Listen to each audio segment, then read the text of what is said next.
today in the driver's seat, we have barrister and leader of the New Liberals Party and candidate for North Sydney. Correct. Victor Kline. Thanks very much for coming for a drive today, Victor. Thank you for having me. It just looks fantastic so far. Yeah, and I'll just mention that you and I, we've just met for the first time, but we've been interacting on Twitter for almost a couple of years now, Yeah, I think. long time. Yeah. So, and I really love a lot of your posts. Thank you. Thank you. Yeah, you're really passionate about integrity in politics and climate change, and I'm looking forward to chatting to you about those things and a few other things today. Great. Wonderful. Awesome.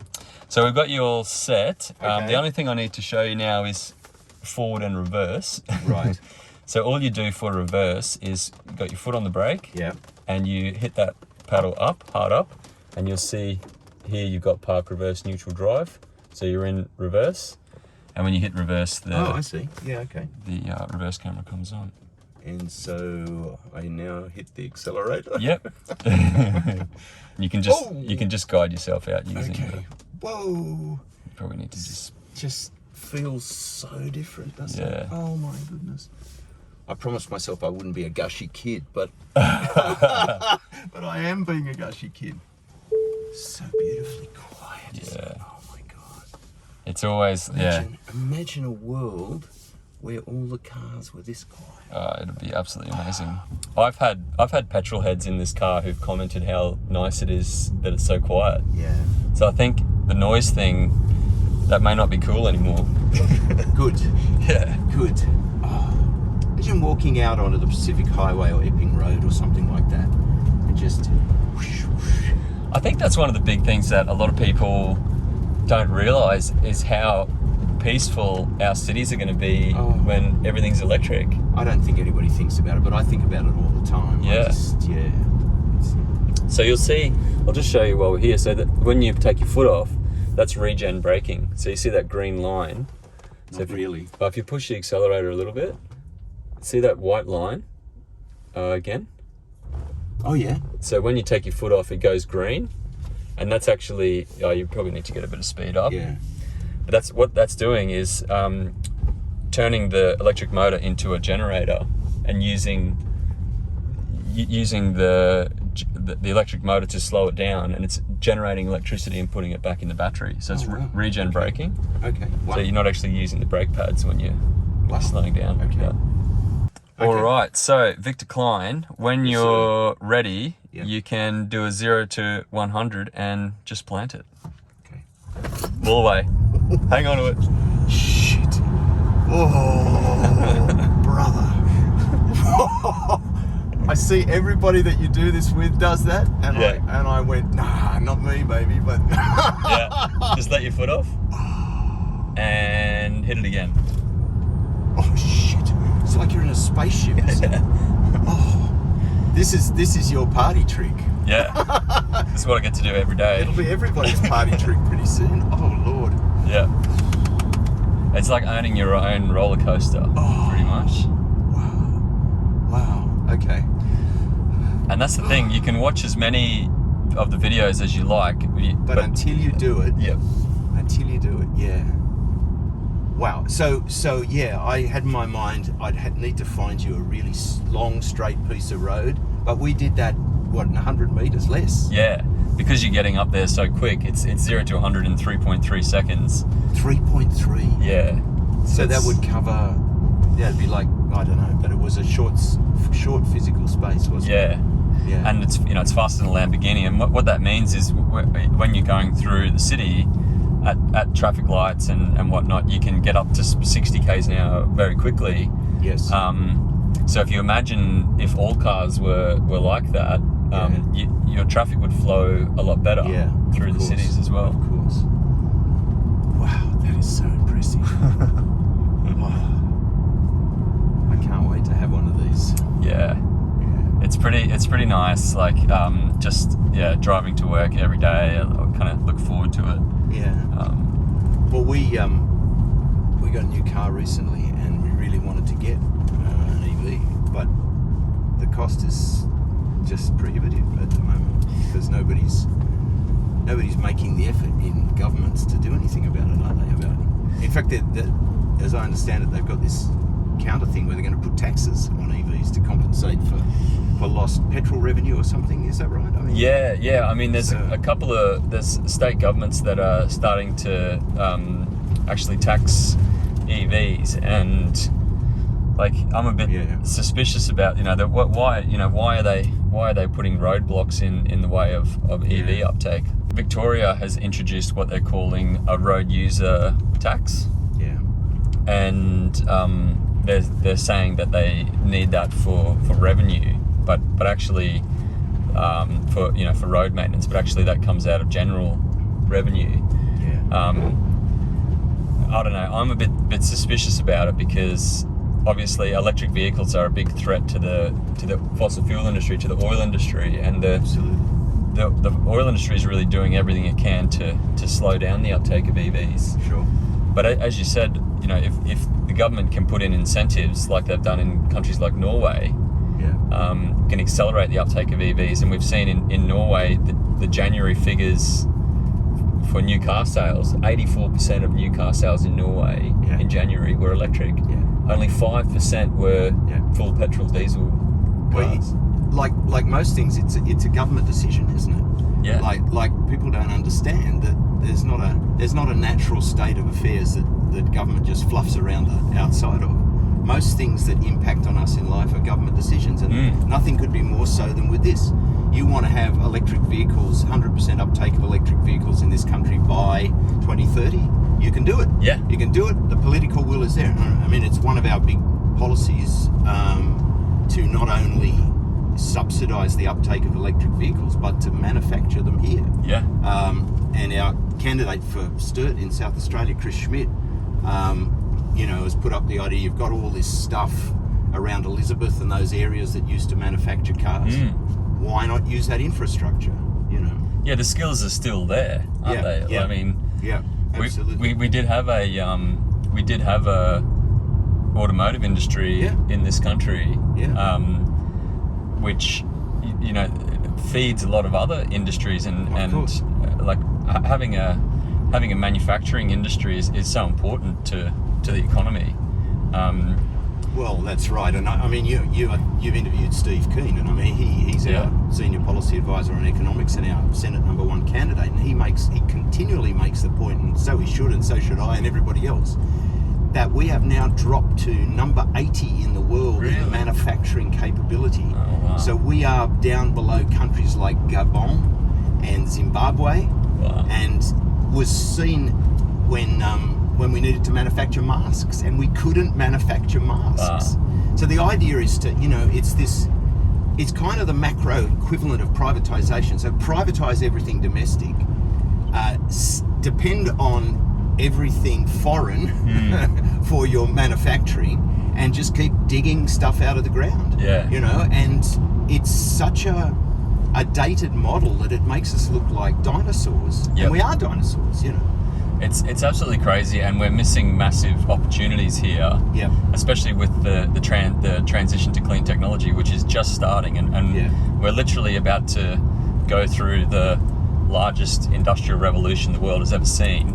Right? Absolutely. And I recently interviewed Saul Griffith about his new book, Electrify. So Saul Griffith runs a campaign called Electrify Everything, and was advising the US government on transition stuff. And he's got a new book out called The Big Switch, where he talks about how we should electrify everything, and he's got a whole chapter on the export opportunities for Australia with clean technology or renewable energy. And he makes this really fascinating point that over the last few years, the narrative has been that Australia will be able to export energy in the form of like hydrogen or putting a cable to Southeast Asia, blah, blah, blah. But he says, no, we shouldn't do it that way. What we should do is use our abundant energy here and use it to process minerals and do manufacturing, Sure. value add, and then export the value added products instead of just digging the rocks, It's right? the same mistake that's been made again and again in every form of industry, isn't Yeah. it? That he's warning against with that. Yeah. Yeah, and he gives a couple of figures, and one of the ones I remember is that the iron ore exports make around $70 billion a year currently. Yeah. Saul Griffith says that if we use our abundant renewable energy to turn that iron ore into green steel, Yeah. that would mean we would be able to export $700 billion worth instead of 70 billion. So Yeah. it's 10x. Yeah. And when you do that, and you combine that with something like our job guarantee scheme, you've suddenly got places to put all the people who want jobs that are out of work now. Yeah. And it solves a myriad of problems at the same time. It's wonderful stuff. Yeah. And you mentioned job guarantee. I'd like to chat a bit more about that. Yeah, so everything we do depends on the fact that we completely refute this Thatcherite idea that dominates economics in this country of both major parties, and even the Greens profess it, though they know it's wrong. This Thatcherite idea that we're just a government is just a household budget and we can only spend what we tax, absolute nonsense. And the deficits are terrible things. Robert Menzies, who presided over the most prosperous period in Australia's history in the 50s and 60s, ran deficits 8 to 9 times higher than any modern government. Really? Yes. Wow. And the aim of that was to create full employment, which he did. That was a bipartisan thing. And that's why it was introduced as hang on. Yeah. That's it. That was a bipartisan thing. That's why it was introduced as the number one requirement of the Reserve Bank, which they now ignore. So are legally in breach of their number one obligation on a daily basis. Anyway, he sought and created real full employment, not what we have now where they say it's 5%, but it's actually 15% because the other 10% are working 1 hour a week and that gets counted as employed. Yep. Real full employment down to 1.2, 1.4%, and they were the geographical mismatch that you'll never be able to cure. Yeah. And he didn't have any significant inflation. Yeah. The gig economy didn't exist. People who wanted to work worked, and they worked with job security of tenure. So we want to bring that back. That was something that all sides of government subscribed to until Australia's most successful Conservative Prime Minister Bob Hawke came in and introduced the Thatcherite style of economics. Yeah. What's known as Neoclassical Economics. So we're going back to that Keynesian form of economics, which was so successful, got us out of the Great Depression, built us up after the Second World War, gave Menzies the opportunity to make the 50s and 60s our most prosperous period. We want to go back to that. It makes sense. It worked in the past. It'll work again. Yep. So what we propose is a job guarantee scheme. Now I need to say straight off, that's not work for the dole. It is a job guarantee scheme where anyone who wants a job, and they don't have to go for it, but anyone who wants a job can have a job. Let me just make sure, because I have a terrible sense of direction, but I think we go here. Yep. Anyway, if we get lost, we'll just drive around. Yeah. Anyone who wants a job will be given a job, and it'll be funded federally, but administered locally. And by that I mean that all those jobs that are currently done by volunteers in the council, community organisations, theatre companies, environmental groups, all those jobs that are done by volunteers will now be paid work, and they'll be fully paid at a good living wage around the median wage. So that's around $55,000, $57,000 a year. And we will have this massive job bank created locally. And people come along and they say, I want to work. And we look at what their skills are and also what their interests are and what will enliven them and help them lead a richer life. And we provide them with one of those jobs. Now, it's not just that. So, for example, anyone who is currently doing what I would call a real job, can have that job turned into a fully paid job. So carers are the classic example. They are paid some tragic pension, but they are doing a full-time job and they should be given a full-time wage. Artists, artists, which are people who are producing the voice of this country, they will be paid a full-time wage to create the art by which we define ourselves. Professor Bill Mitchell, who's one of the big advocates of this sort of thing, he says you could even pay a surfer to surf, provided they gave lessons to the kids and taught them how to surf and stuff like that.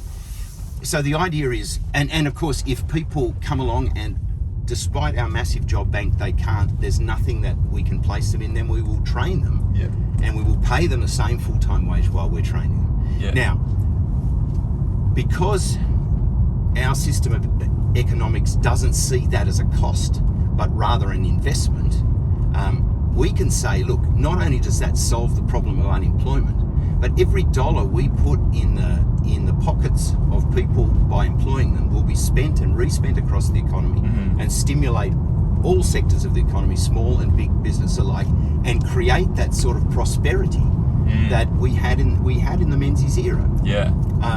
And the funny thing is, despite all the propaganda of the last 40 years, when I say that to almost any member of the public, they get it. They know that we've been hoodwinked. They know that strong investment in where you've got the capacity to use the investment by a government will stimulate the economy. And I mean, even the neoclassicists, even the government through COVID had to admit that we can get the economy going again by supporting people. And then they say, oh, we can't do it anymore. Well, why not? It was working. There was no inflation. You're putting people back to work. You were keeping people in work. They were proving the value of our form of economics. But of course, the reality is it doesn't suit them to do this on a long-term basis, because the whole purpose of neoclassical economics is to push the revenue and the income to the top 1%, or the top 1% of the top 1%. And in that regard, it's been spectacularly successful over the last 40 years. That's what we want to wind back. We want to focus government on the people, and by that I mean everybody, not just a limited group of privileged people. Now that doesn't mean that the billionaires have to be frightened. We don't need to take their billions away from them. Good luck to them. They've got their billions. They've arrived at those billions by hard work or good luck or whatever, or an economic system that suited them. Fine. They're not going to suffer under this, because they don't need to suffer. We don't need to tax the billionaires in order to invest in the community. A sovereign government can invest in the community through the power of its own ability to create currency. So that's the long-winded way of explaining our job guarantee scheme. No, there's a lot there, and you mentioned Bill Mitchell, and I actually had the fortune of meeting Bill and listening to him speak a couple of years ago at the Adelaide Sustainability Conference, and also who was lucky enough to meet Stephanie Kelton, who spoke there as well. They're the two pillars. There's two pillars of the return to sensible economics. And she wrote an amazing book which came out last year called The Deficit Myth. I know. And the timing of that book was perfect, because it came out just as COVID had hit, and then we saw governments around the world pump massive amounts of money into support packages. In Australia, we had JobKeeper, where the government spent $300 billion, and all of a sudden, after decades of saying the government can't afford to do anything, all of a sudden $300 billion appears from nowhere. And you're absolutely right. The excuse given why people on New Start could only be paid $278 a week, the excuse was always given that we can't afford it, right? But actually, all they're doing, they're keeping people in poverty and making it impossible for them to get back on their feet. And you're absolutely right. In the 50s, we had an unemployment rate of around 1%, was it? 1.2, something like that. And I really love the concept of a federal job guarantee as well. And I love the structure where it's funded federally because we know it can be. Yes. But it's implemented and managed locally, and so that means that each community can decide on what types of jobs they want in their. Every community is different. Every community has different requirements. So each community can create the jobs it want. You might create a job for your local rugby league coach or whatever. Absolutely. No, well, that's exactly the point. Yeah. And that strengthens community as well. It strengthens community. It's a win-win-win, and instead of these sort of dictates coming down from Canberra, and particularly the privatisation of the unemployment sector, or the solutions to the unemployment sector, there is absolutely no incentive for them to actually get anybody a job, because every time they do something for somebody and it fails, they charge the government money, and then those person comes back again and they charge for the next time it fails. I mean, there's a real incentive in them not to get people jobs. So I mean, it's like so many of these privatisation ideals. So you've got it exactly. It's something that people suddenly have an input in government, in government policy, because as you say, they say, well, look, okay, the people in Sydney, they're creating these jobs to mow lawns or something, but we don't need that. What we want, is a rugby league coach, whatever, for our local team, because we can't get anybody to stay because we're out in the bush or whatever the case may be. Yeah, like there's just a million examples. Yeah. And I think it was also Bill Mitchell who said that the scope of the job guarantee scheme is only limited by one's imagination. Exactly. Yeah. Exactly. And there's so much there again. But the other thing you've just reminded me of is that, like, there's a reason why proponents of neoclassical economics want to keep the unemployment rate high, which is 4 or 5%. There's a reason for that, right? Because it's a stick. It's like a stick approach. And if you imagine you work in an abattoir, for example, and perhaps you've got really bad working conditions. Perhaps you're not getting paid much at all. But the alternative is, unemployment and $278 a week on Newstart. You're going to keep your mouth shut. You're not going to complain about the conditions. You're not going to ask for any more wages, and more of the money that you earn for the company is going to go to profits for the guy at the very top. What a job guarantee does is gives people an option.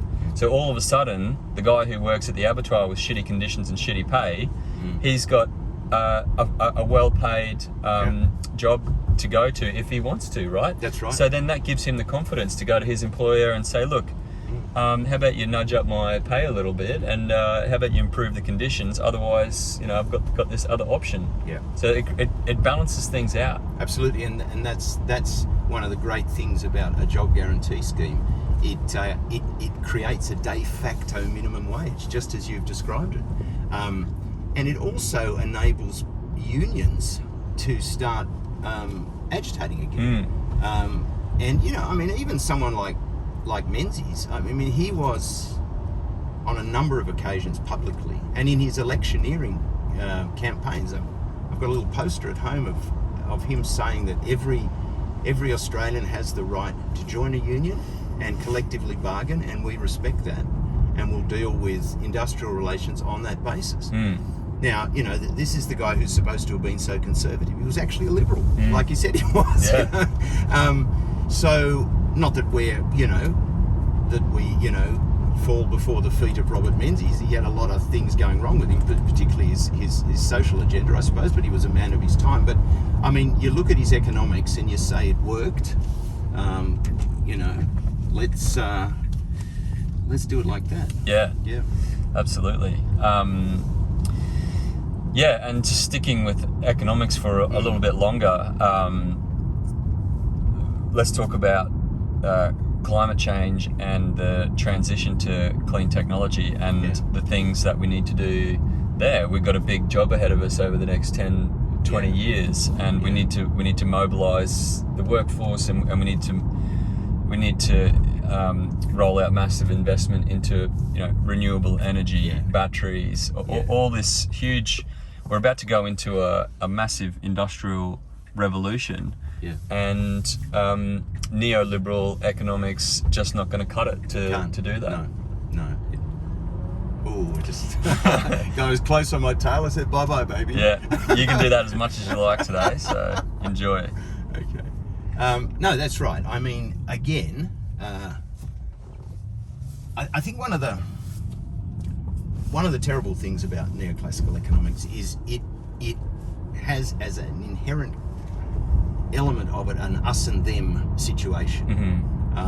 And so because they look at everything as a cost, so if we have to bring in green energy, well, that's going to be a cost, and someone's going to have to suffer, someone's going to have to lose out so that we can have the green energy. So that would be the coal companies and the miners, and so we can't do it.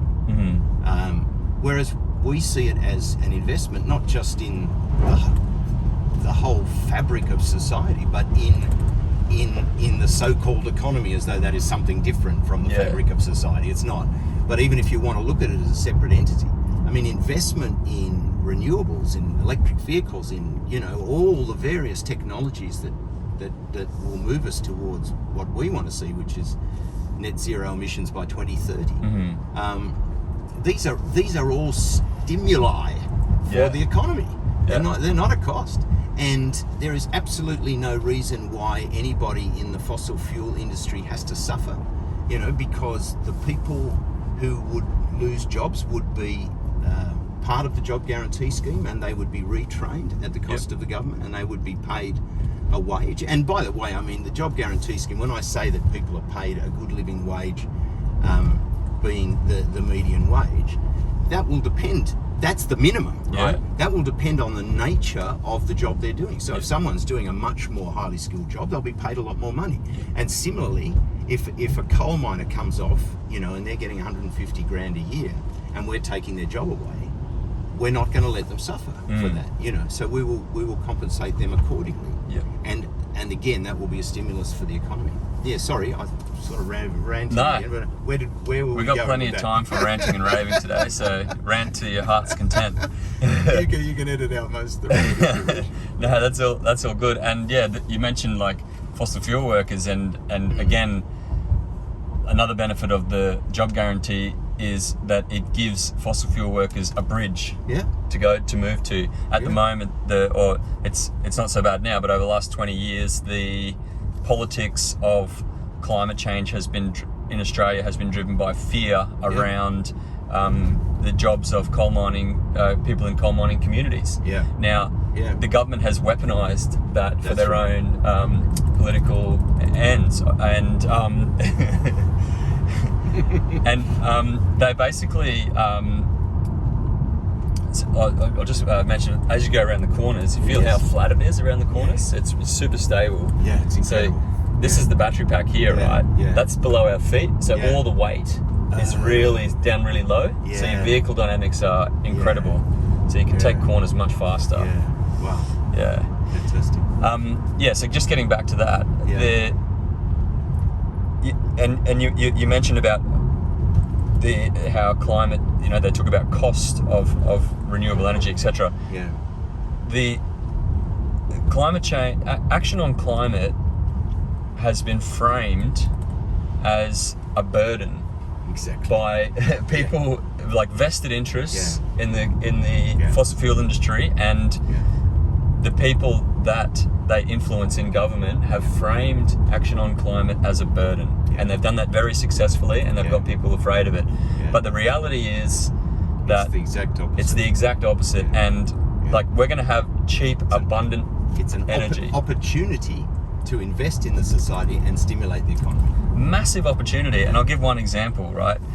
A couple of months ago on Twitter, a guy in Norway posted a screenshot of the spot price of electricity on the Norwegian grid, and there was an abundance of wind energy coming off the North Sea offshore wind farms, the spot price of electricity on the Norwegian grid dropped to 0.1 cents per kilowatt hour, right?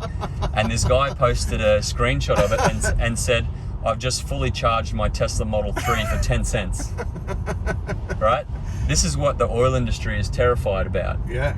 The abundance of energy, the abundance of energy that will charge our electric vehicles means that we'll be able to charge them for a couple of bucks.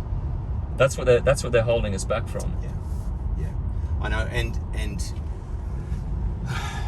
I mean, as everyone knows, this is all about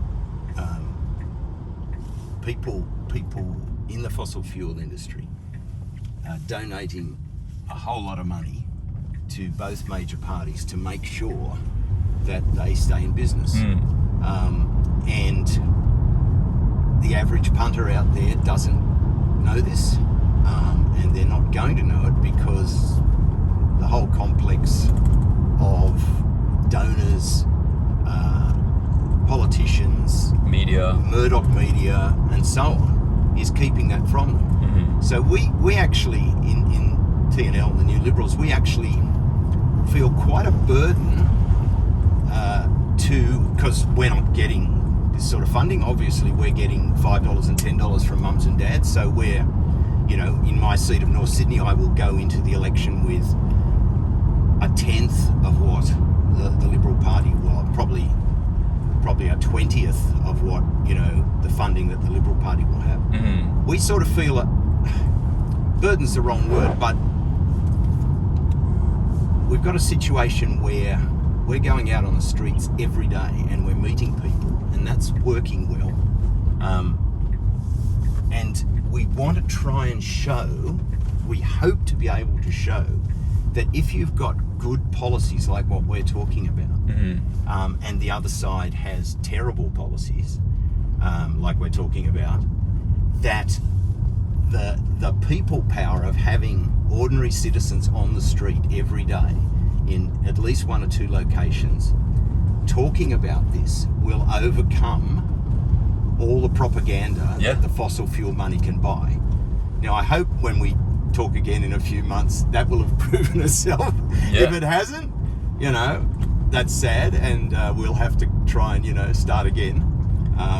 But that's really what we want to do. Yeah, and I think that's happening. Like there seems to be a lot more. A lot more people are engaging with politics now than they used to be. Are you seeing this as well? Yeah, and it's because they suddenly think they've got hope.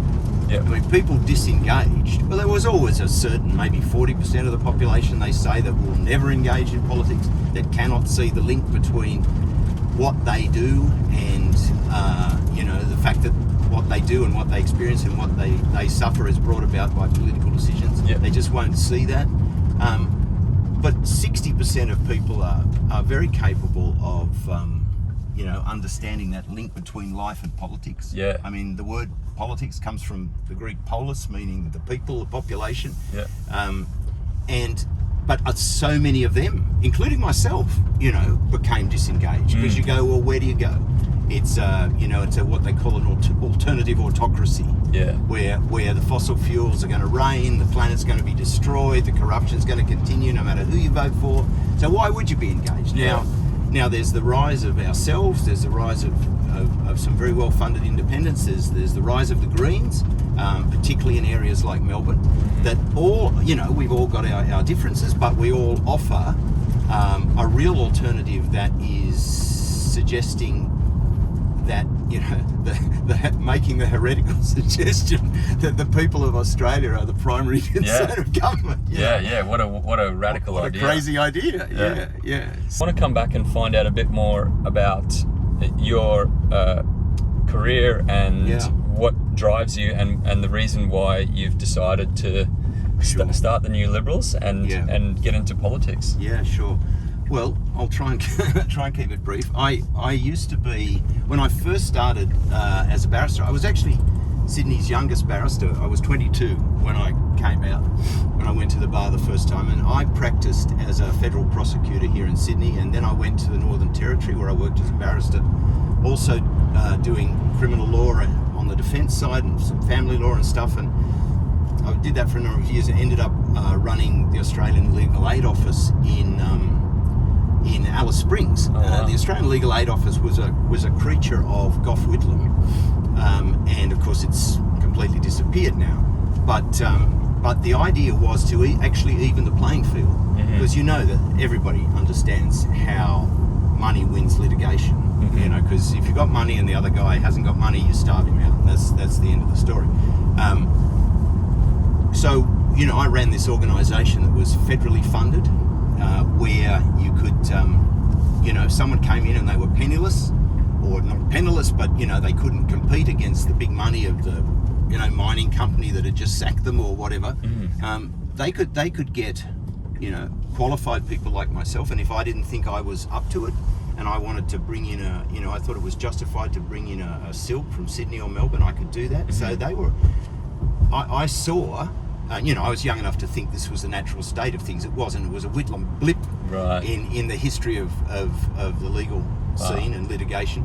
And as I say, has since disappeared. But it taught me that it is possible to have, you know, a quality of opportunity in litigation. So anyway, I did that for a while, and then I became what's called editor of the Federal Court Reports and the Federal Law Reports, and these are the technical journals, if you like, that lawyers use as their tools of trade. And I'd done that for nearly 30 years, and what they deal with, amongst many other things, is all the asylum seeker cases. And post John Howard, and in particular post this Liberal regime, I started to see a whole lot of asylum seekers coming through the Federal Circuit Court, the federal court system, unrepresented, and you know they were just losing hand over fist. So I'd been away from, you know, active practice at the bar for a number of years, obviously, but I decided to. I by then had a good team on the reports, and you know they were kind of looking after themselves, and they were an income stream for me, so I could have the luxury. I decided to go back to the bar and work full time at the bar doing pro bono work for asylum seekers. And the people at Frederick Jordan Chambers were very nice. They gave me the smallest room in the, you know, for the cheapest price, you know, and they assisted me. And so I started working free of charge for asylum seekers. But I quickly realised, you know, it had built to a point where there were now maybe 2,000 people going through the Federal Circuit Court legally unrepresented. And I realised that I could only do, you know, a drop in the ocean. So I set about setting up this thing which became known as the Refugee Law Project, and the idea of which was to go to the people in the court system. Most of these people, you know, they're traumatised, they don't speak English, they don't know how to go and get legal help, even if legal help is available, and not much is available, to go to them and offer them legal help. And so you won't be surprised, the conservatism of the legal profession, there was quite a bit of resistance to this, horrific as that may seem. But we got Sir William Dean. You may remember Bill Dean was Governor General under Keating, and prior to that he was a High Court judge, and in my view the best ever High Court judge, like a brilliant mind and a great human rights advocate. Okay, so he came on board as our patron. After that, all our problems were solved. We got some of the best barristers in Sydney and Melbourne on the team, and the top law students from around the country to assist them. And we actually got to a point within a couple of years where we were able to offer legal advice to everyone who was coming through, and if there was a case to run, free legal representation with, you know, a top barrister assisted by a student. But the problem was that whilst we won a lot of cases, we operate under a sort of crazy 17th century English model that of when you're for what they call administrative law, and that's the area that, you know, covers asylum seeker cases and so on.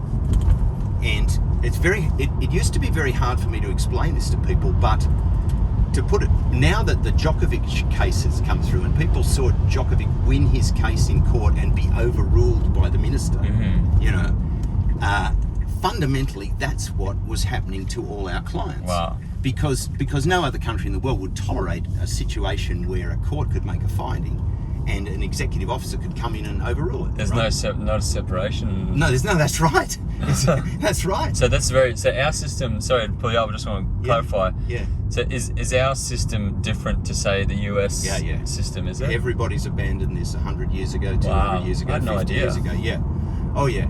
People don't understand that, and trying to explain it with asylum seekers was so hard. But when they saw Djokovic, everybody got it, right? Because it's the same principle. Same principle for Djokovic as for asylum seekers. Now, the system worked okay in the past because if the court made a decision, let's get away from Djokovic, but let's say, that this was a pretty clear-cut case that this person was a refugee and the minister shouldn't have denied him a visa, and the court says so, it would be a very, very, rare occasion where the minister would step in and try and overrule that.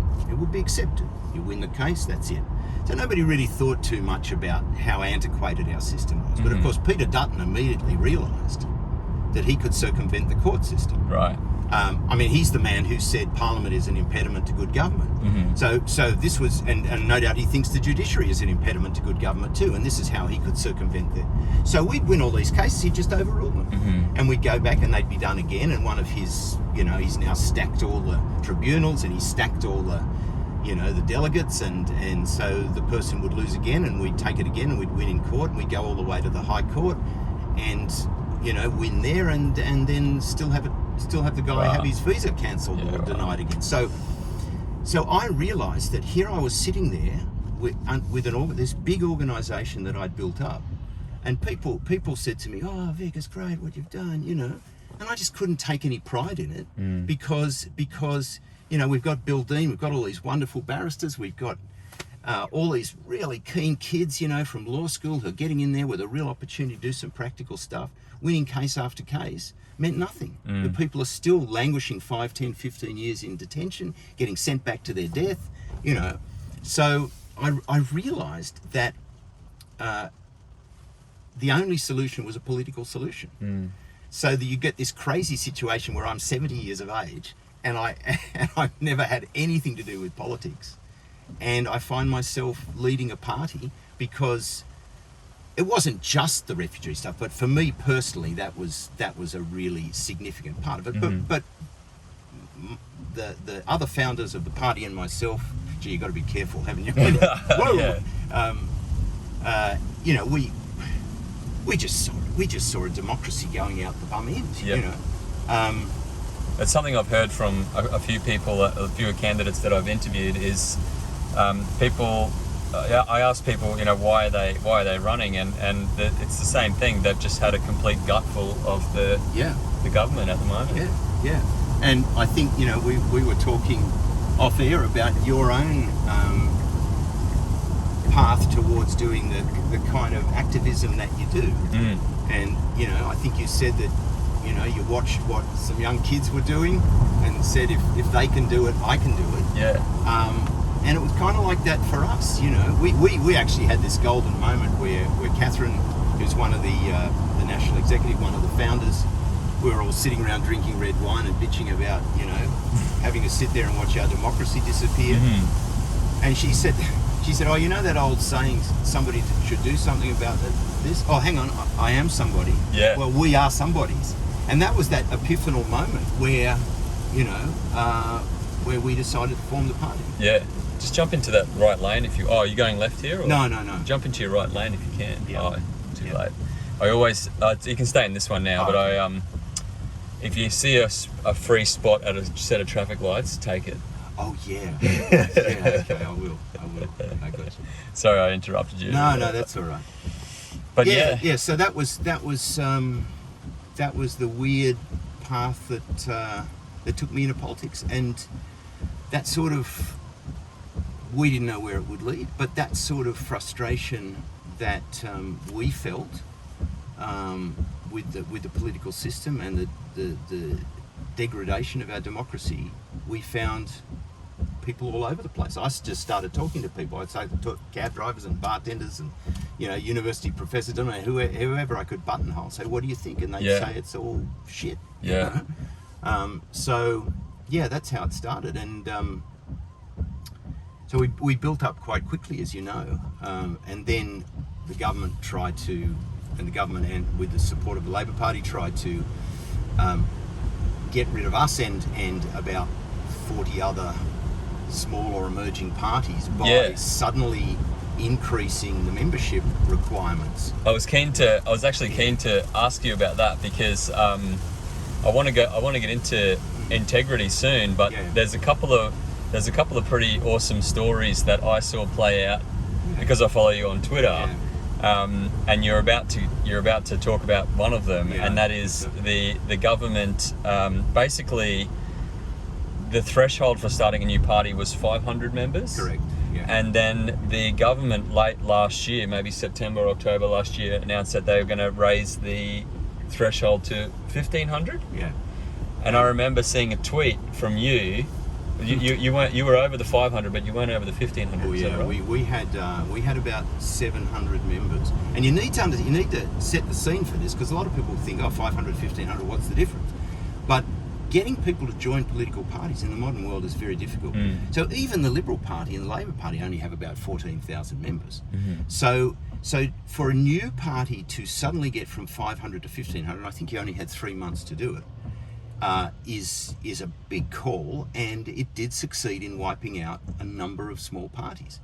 In our own case, I was delighted because I put up a tweet that just said, I explained the situation, and I said, look, if anybody out there was thinking of joining, now's the time to do it. Now, I was hoping I'd get 10 or 20 people. We got 1,400 people in 48 hours.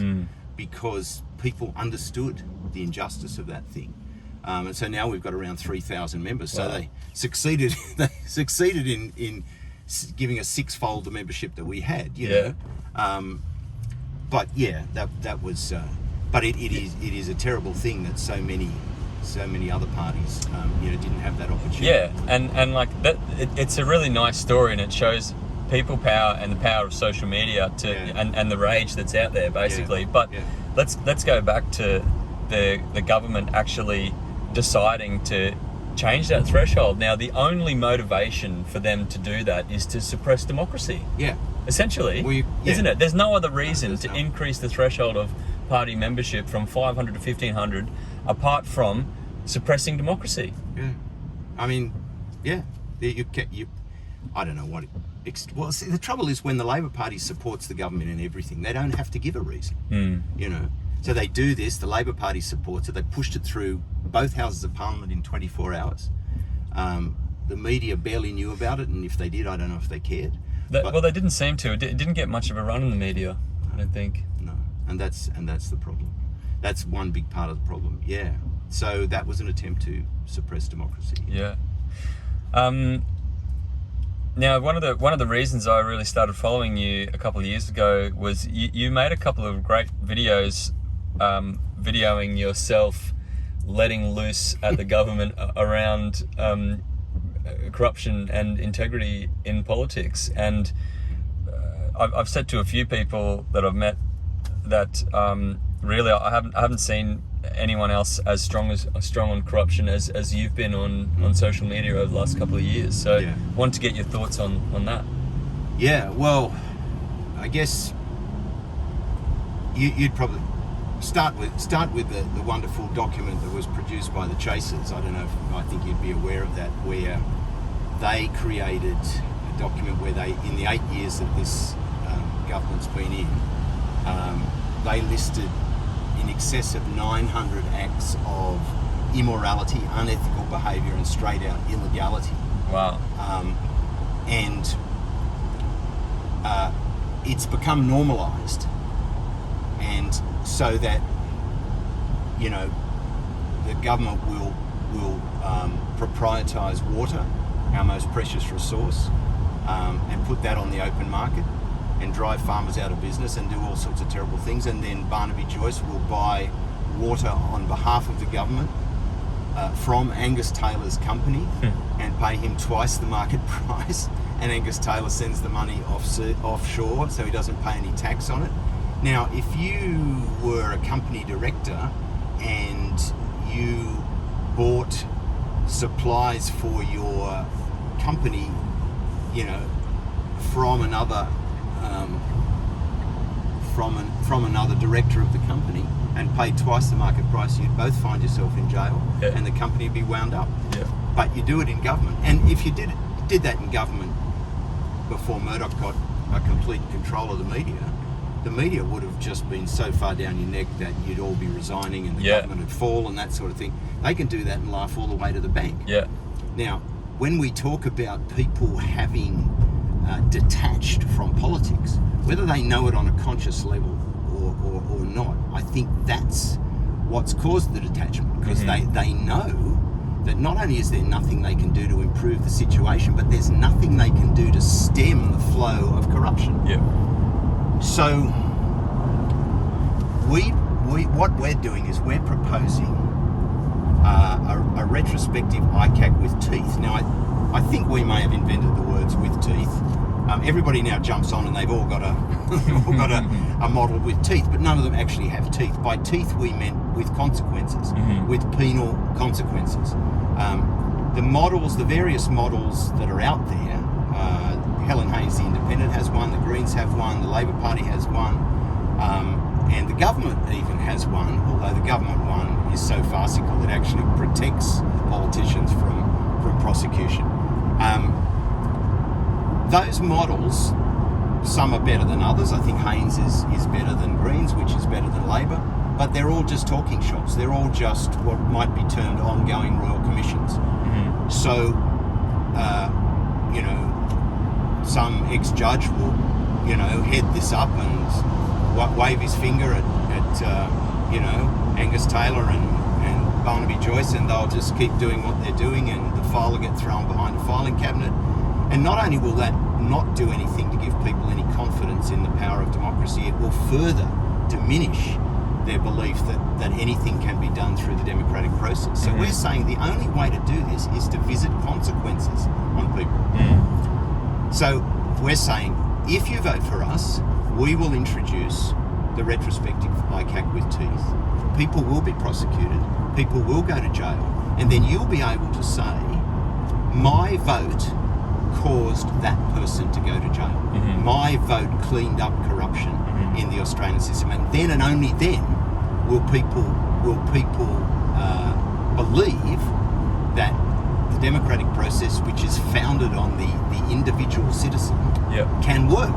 You know, and that it isn't just now a club, a class of people, you know, who run everything for their own benefit, and we all have to struggle at the bottom. So in the end, what we're proposing is a very strong thing. It's a retrospective ICAC with powers to investigate and prosecute, and the prosecutions would be held in a separate federal court for the prosecution of corrupt practices, always before a judge and jury, with the judges being newly appointed, and with power if a person's convicted. Well, I say newly appointed because, you know, you don't want to use the current federal court or whatever, because they've all been appointed by the politicians. And I'm not saying any of them are corrupt or wouldn't do the right thing, but it is risky and too dangerous, you know. So you have a fresh set of judges, you have jury trials, and if people are convicted, they go to jail. Now, we're making this apply to not only politicians, but judges and bureaucrats. I mean, it's mainly the politicians that appear to engage in the corruption, but, you know, I could talk to you about some significant instances out of the bureaucracy and the judiciary as well. So they need to be covered. They're the other two arms of government. Because we know there is a risk of an ICAC itself being corrupted, we wouldn't have some one-person ex-judge head of the thing. We would have a board of 7 respected citizens, not judges, not ex-judges, not politicians, not ex-politicians, just respected people that the whole community is going to say, yeah, there's Fred Hollows, that's a man we know couldn't possibly be corrupt, you know, and they will be they will be oversee it, and when one of them dies or retires, the rest will appoint in their like image. So we keep it honest. We keep the people that work there will be working on 3-year tenures, so there's no possibility of building up relationships with the crooks. So we have a strong, safe ICAC that will deal not only with corruption per se, but what we term abuse of power or dereliction of duty. Now, dereliction of duty, for example, think about the robo-debt. Now, people, principally politicians, but perhaps also bureaucrats, are responsible for one of the most horrendous things we've seen in a long, long time in this country, where thousands of people suffered and died, through something that wasn't illegal, but was a terrible dereliction of duty. Now, someone has to pay for it. People have to pay for it. It sounds like you've got a quite detailed plan of how to implement this. Absolutely. Yeah, and it's kind of, I guess it's kind of my baby, because I've been very interested in all my legal career. I've been very interested in corruption inside the various arms of government. It's always been there. It was never like it is now. And so I guess I've been thinking for many, many years about how you would create an ICAC that was safe from self-implosion and that could actually get things done. And those key things, like having an independent board of respected citizens, of not letting people stay too long in the thing, of having always a jury trial. Because if it's just judges, there's a risk. Now, we're on the freeway. I'm going to show you autonomous driving. I'll just explain what's going to happen. You're going to double tap down on the right-hand paddle. 2 blue lines are going to come up here, and then it'll be driving itself. And anytime, so let go of the wheel, take your foot off. This is your max speed here. You can scroll that up or down here. Anytime you can take over, you can turn the steering wheel, or you can hit the brake, or you can hit the pedal. Don't steer it. It's steering itself. So it's not just cruise control. It's cruise control. This is the steering. most advanced autonomous driving in the world. What max have you put it on? 110. So it's same as the speed limit. But it won't do 110 into the back of this car. No. It's seeing. So you can see it's seeing all these. So this is AI, right? This is artificial intelligence. It's got 360-degree vision, and the software has learnt how to identify everything around it, and it can measure its speed and everything. So this car will react way faster. Yeah, you can take it out. Okay. So what do I do? You're right. You're driving now, and we'll just jump in the next lane. So can I do that again? Yep, so jump in this lane and double tap down and let go. Let go. And you've already set it on 110. Well, it actually reads the signs, right? So it's actually reading the signs around it, and I've driven from Melbourne I've driven 90% of the way from Melbourne to Central Queensland in this mode. That's how reliable it is. Wow. And so it sees the car in front. If the car in front goes down below 110, it'll keep a safe distance. So the car in front's doing 107, 108 at the moment. Now every now and then it's just going to prompt you just to put a little bit of pressure on the steering wheel. And that's to let it know that you're still there, you're still awake. Or you haven't had a heart attack. How does it prompt me to do that? It'll flash here. It'll just come up and say, please touch the wheel. Touch the wheel, But that's only because of a regulatory, but really in this mode you can drive from Melbourne to Sydney, unassisted. The autonomous driving is getting so good.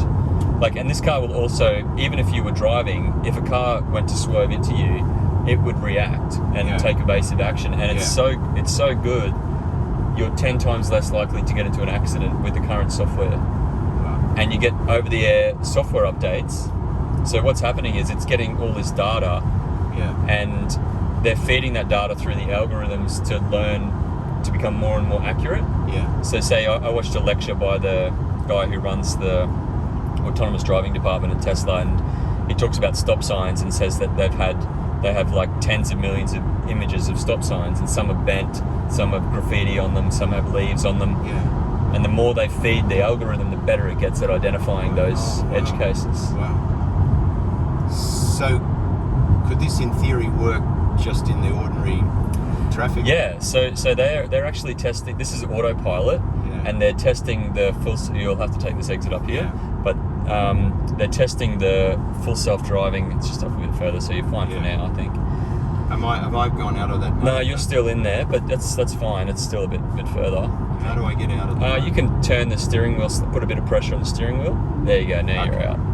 Okay. They're testing the full self-driving software at the moment. They have been for the last 6 months in cities like New York, LA, San Francisco, where they're doing point-to-point through cities, left and right. Shit, what's that? You're right. That's all right. What's that? Probably just because it was coming across the line. Okay. So they're doing point-to-point through cities, unassisted, like for an hour at intersections. You know, it waits for cars, it sees pedestrians, it sees dogs and everything, right? So and the way it works, the artificial intelligence, it's neural net training, so it's learning like a human mind would. And there's videos of like, right. Oh, it's I'll show you some incredible videos later when we're done. But they're like full self-driving robo-taxis will be here in the next couple of years. This car, the processing power in this car, the chip in this car, they used to use NVIDIA chips at Tesla. It wasn't fast enough, so they hired the world's best chip developers and built a chip that's 21 times faster than the next best thing. The chip in every Tesla since 2019, including this car, the chip is fast enough and the cameras are good enough to be a full self-driving robo-taxi. It's just the software, and you get free software updates, right? So the AI driving in this car is better than when I bought it, much better. Wow. How's that, eh? Yeah, pretty incredible. That's incredible, yeah. I know your mind's a bit blown at the moment. It is. But I want to get, we got so much to talk about, Victor. I want to get back to integrity in politics, and I want to talk about integrity in the context of climate change, because integrity in politics has an impact on Australia's ability to take real action on the climate crisis. Yep. So the government, we know that the government is strongly influenced by the fossil fuel industry in this country. We know that one of Australia's largest oil and gas companies, Santos, actually had its branding on Australia's pavilion at Glasgow Climate Talks COP26, which is just mind-blowing. And so this influence of the fossil fuel industry is really stopping us from taking action on climate crisis and leading us down a very dangerous path. So I want to hear your thoughts on the importance of integrity in politics in relation to an issue as important as climate change. Well, sure. And that's why, as I said before, we want to introduce the concepts of breach of duty, abuse of power and dereliction of duty into the concept of the Independent Commission Against Corruption. Mm-hmm. The current models, the other thing that's pretty pointless about the current models is they give the ICAC power to refer only criminal activities. Now, criminal activities can be referred by you and I to the federal police now, so it's not like you need an ICAC to do that. But there's a whole world of things out there. I mentioned robo-debt and others where there's nothing illegal that the government has done, but there has been an abuse of power or a dereliction of duty that's caused untold suffering and death. Now, there would be, under our ICAC, a very strong argument that a government which persists in utilising fossil fuel to the detriment of the planet is abusing its power or is in dereliction of its duty, however you want to put that. So the ICAC, if the ICAC was there and the government persisted in doing things that were contrary to the national interests, it has to be clearly so. It can't just be a matter of, we say that you'd be better off doing this for the sporting community, and somebody else says that, and so you're in dereliction of your duty. It can't be something like that. But no court would look at it like that. It would have to be something where palpably and scientifically, demonstrably, the actions that you are taking are harmful to the country and the planet. And I think persisting with fossil fuels, would come within that category. Yeah, and I think integrity, having strong integrity in politics will result in a lot better climate policy in Australia. Absolutely. And really ensure a better future for everyone. And I think, there've been law cases elsewhere in the world where failure to act to prevent climate change has resulted in, governments being called to task by the courts. Now, our judiciary are not going to do that until you give them some statutory base for it. You give them a strong statutory base. I mean, we could even write into for abundant caution, we could even write into the legislation that adverse action against the climate would be considered an abuse of power. And what are some of those cases? I have seen a few over the last 12 months, especially. There seems to be more and more of these cases internationally. There's one in the Netherlands against Shell. Was it? Yeah, and one in Belgium, I think.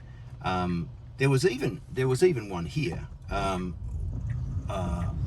I forget the details of it, but there's a wonderful judge called Justice Bromberg in the federal court, and some young people brought an action against the government for failure to act on climate change, some aspect of climate change. I'm ashamed I can't remember the details, but they were successful. Now that's going to be overturned by the High Court on appeal, I have no doubt.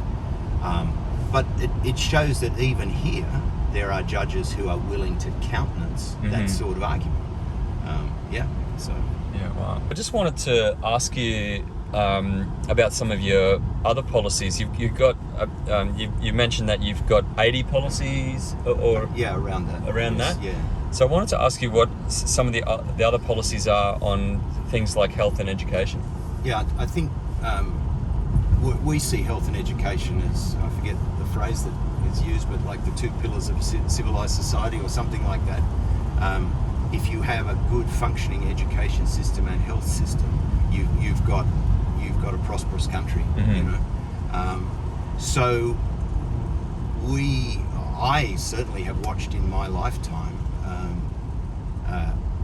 a degradation of both those systems. So with education, again, the neoliberal model is that there's got to be winners and losers. So if you want a good private education system, you have to fund them and you have to take the money away from the public education system. Or arguably, if you want to do it the other way, then it'd be the private education system that suffers. It's not true. I mean, our plan is to create the best public education system in the world along the models of Finland and so on. And that can be done by government investment without taking money from the private school funding. Again, it's a question of economic perspective. Every teacher we train or assistant we train or building we build or, theatre or tennis court we put in for a school, that's all stimulating the economy. And of course, once you get to the very best public education system in the world, a lot of people, we estimate in excess of 50% of the people that currently send their kids to private schools and who are really just interested in getting the best education for their kids, will say, why should I spend $30,000 a year on this kid? I'll put them over into the public school system. Well, doesn't Finland doesn't have private schools and they have the best education system in the world? That's right. Now, that's a long-term thing because the other 50% of the people that send their kids to private schools are locked into this idea that that's prestige and the only way they'll get a job is, so that's going to take 10, 20 years. But in the early stages, 50% of people will come across. So that without reducing the funding to the per capita funding to private schools, the cost of that will halve. Not that we say that's necessary in our economic model, but it will halve for what it's worth. And I think you've met my brother-in-law Chris just today, and he had the money when his kids were growing up, to send them to a private school, but he lived on the upper North Shore of Sydney, and there was a school there for whatever reason called Kalara High. And Kalara High had all the facilities and all the best teachers, and he said to himself, why should I spend all that money when I know my kids will get just as good an education here at Kalara High? I don't know how Kalara High got to that point, but it did, and so he did. He sent them there, and they're all very successful adults now, and our aim is nothing short of making every public school in the state a Kalara High. And it can be done. Again, just political will and time. And long-term planning, not short-term planning, which most governments engage in. So we want to create the best public education system in the world, and we believe we can do it. Similarly, we want to create cradle-to-grave free healthcare, including dental. And again, whatever we invest in that will not only solve the healthcare problems, and there are some terrible healthcare problems. People don't realise, because we still have a whole coterie of wonderful doctors and good equipment and so on, but it's starting to crumble at the edges. For example, if you have a stroke, you need to get to a hospital within 4 hours to be what they call thrombolyzed, to have the clot removed from your brain by the use of some drugs. Now, classic example, a guy has a stroke, he lives halfway between Manly Hospital and North Shore Hospital. For whatever reason, he decides to go to Manly Hospital. He gets to Manly Hospital and they say, sorry, we don't have thrombolysis anymore at this large metropolitan hospital. They go, shit, they turn around, they go all the way back to North Shore. By the time they get there, the 4 hours is over and it's too late for him. Now, that's in the centre of Sydney, let alone the women who, on a weekly basis, by the way, in the roads between the South Coast and Canberra, are giving birth by the side of the road, because there's no natal care in the country anymore, So so we want to address that, and they're two of our key policies. I think also, we want to do whatever we can to enhance the position of women and make women safe and give women equality of opportunity. I mean, our whole party's about equality of opportunity. We didn't have a women's policy at first because we're so about equality of opportunity. We went, well, we don't need to, because we think that whatever gender you are, whatever race you are, whatever financial background you come from, you should have equality of opportunity. But women said, no, we want to be spoken about separately, and we have, because there are certain things that impact on women that don't impact on other groups, like domestic violence. And we want to do whatever we can to bring that to an end. Now, unfortunately, that is a state matter, but I think the federal government can wield a pretty big stick through funding, and we would want to get in there and make sure there was a kind of universal situation where any woman who felt threatened could readily find safe haven, and long-term solutions after that. Yeah, fantastic. We'll probably wrap it up pretty soon, but Sure. I just wanted to ask finally, how many candidates are you running? And so I interviewed Steve Keane, who's running in the Senate, a few weeks ago as well. Yes. So I just wanted to ask how many candidates you're running in the lower house and the Senate. Well, 14 in each, actually. Oh, so wow. 14 lower house candidates, and then we're running the full 6 complement of senators in New South Wales and Queensland, and 2 in Victoria. So 14 of each. We've got quite a few candidates in New South Wales, Victoria, and lower house now I'm talking about. Quite a few in New South Wales, Queensland, and Victoria, and 1 in South Australia in the seat of Sturt. Fantastic. Yeah. The button on the end of the paddle, Yeah. that's park. Okay. That's it. We're done. Yeah. Now, Victor. Thank you so much. Yeah. I just wanted to say, thanks very much for coming for a drive in this electric vehicle today. I've really enjoyed the conversation. Oh, me too. It's been fantastic. Absolutely fantastic. And I've been looking forward to this one for quite a while, and I've been really keen to meet you. So Yeah, same here. So and I also want to wish you all the best for the campaign over the next few months. Thank you so much. Great. Great fun.